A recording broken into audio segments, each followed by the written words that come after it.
Good afternoon dear all student. Previous lecture में हमने पढ़ लिया था मिलेट्स के बारे में, सीरियल्स क्रॉप्स के बारे में। आज हम पढ़ेंगे ऑयल सीड क्रॉप के बारे में। ऑयल सीड में सबसे इम्पोर्टेंट आपकी क्रॉप है ग्राउंडनट। ग्राउंडनट के बारे में आज हम स्टडी करेंगे। तो जस्ट बेसिकली इसका फर्स्ट इंट्रोडक्शन पढ़ लेते हैं। ग्राउंडनट अरेकिस हाइपोजिया इसका साइंटिफिक नेम और फैबेसी फैमिली से बिलोंग करता है। और बेसिकली इसका ओरिजिन देखा जाए तो क्या है, Brazil. Groundnut is important oilseed crop and oil content of the seed varies from 44 to 50%। लगभग जो ऑयल कंटेंट है इसमें कितना है, 44 से 50%, डिपेंडिंग ऑन द वेराइटीज़। आपने कौन सी वेराइटीज़ यूज़ ली है उस पर भी डिपेंड करता है। एंड एग्रोनॉमिक कंडीशंस, वातावरणीय स्थितियाँ कैसी रही है। It is also use in soap making, साबुन बनाने के लिए, manufacturing cosmetic products and lubricants, olein, sterling and their salts. Kernels are also eaten raw। हम क्या करते हैं, मूंगफली को कच्चा भी खाते हैं, रोस्ट करके भी खाते हैं।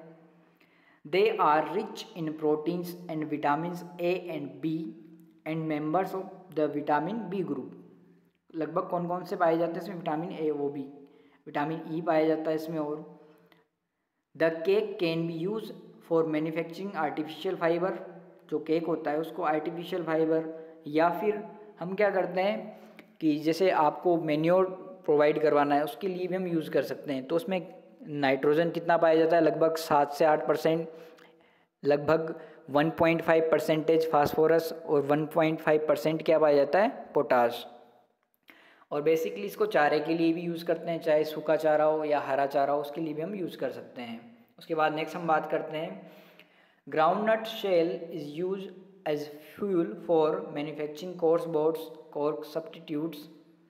Groundnut is also value as a rotation crop. जब भी हमें क्रॉप का रोटेशन करना होता है तो मोस्ट इम्पोर्टेंट क्रॉप मानी गई है ये groundnut. The production are concentrated in the four states of India. Gujarat हो गया आपका, आंध्र प्रदेश हो गया, तमिलनाडु हो गया और कर्नाटका हो गया। साउथ वाले एरिया में इसको क्या करते हैं, रबी वाले सीजन में भी ग्रो करते हैं। उसके बाद नेक्स्ट हम बात कर लेते हैं रिक्वायरमेंट्स। क्या क्या रिक्वायरमेंट्स आपकी मूंगफली की खेती के लिए या ग्राउंडनट फार्मिंग के लिए चाहिए आपको। फर्स्टली हम बात कर लेते हैं क्लाइमेटिक कंडीशंस कैसी होनी चाहिए। The crop can be grown successfully in places receiving a minimum rainfall of 500 mm and a maximum rainfall of 1250 mm। तो मिनिमम रेनफॉल की मैं बात करूँ तो कितना होना चाहिए, 500 mm। और मैक्सिमम रेनफॉल की मैं बात करूँ तो कितना होना चाहिए, 1250 mm। The rainfall should be distributed well during the flowering and packing of the crop.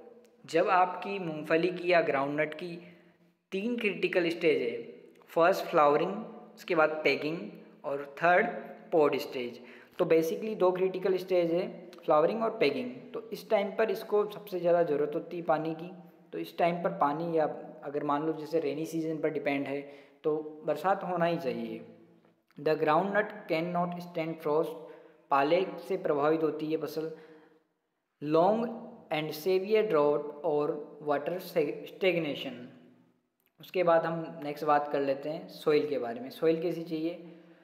The crop does best on sandy loam and loam soils in black soils with good drainage. कैसी soil होना चाहिए इसके लिए, sandy soils होना चाहिए, black soils और with good drainage. अच्छा जल निकास आपके फील्ड में होना चाहिए। Heavy and stiff clay are unsuitable for groundnut cultivation as the pod development is hampered in these soils. देखो बेसिकली क्या होता है, क्ले सॉइल्स का जो फर्श होता है या उसका जो मैं बेस की बात करूँ तो वो क्या होता है, हार्ड रहता है, या इसको थोड़ी हार्ड सॉइल्स भी हम इसको बोल सकते हैं। तो जब पैकिंग स्टेज होती है तो पैकिंग जो आपके पैक्स होते हैं वो कहाँ जाते हैं, अंडर द सॉइल के नीचे। तो इनको आराम से इजीली ये कहाँ चले जाएँ, सॉइल के अंडर में। तो इसके लिए सैंडी लोम सॉइल्स बेस्ट मानी गई है। उसके बाद वेराइटीज़ की हम बात कर लेते हैं। फर्स्ट बंच टाइप, गुच्छेदार जो होती है, जूनागढ़ सेकंड, TMV सेकंड, पोल 2, AK 1224 और KG61240 Jyoti. Jyoti is the most important varieties of the bunch type. ये याद रखना है आपको। सेमी सेपरेटिंग टाइप, इसमें हम बात कर लेते हैं TMV6, TMV8 और कोपरगांव 1 C501। और इसमें एक और वेराइटी है। उसके बाद नेक्स्ट हम बात कर लेते हैं separating type, Punjab 1 GAUG10, Qadri 7 1.1, TMV1, TMV3 S230 और कराट 4-11। और एक चंद्रा वेराइटीज़ आती है इसमें, वो भी बेसिकली मोस्ट इम्पोर्टेंट वेराइटीज़ के अंडर आती है।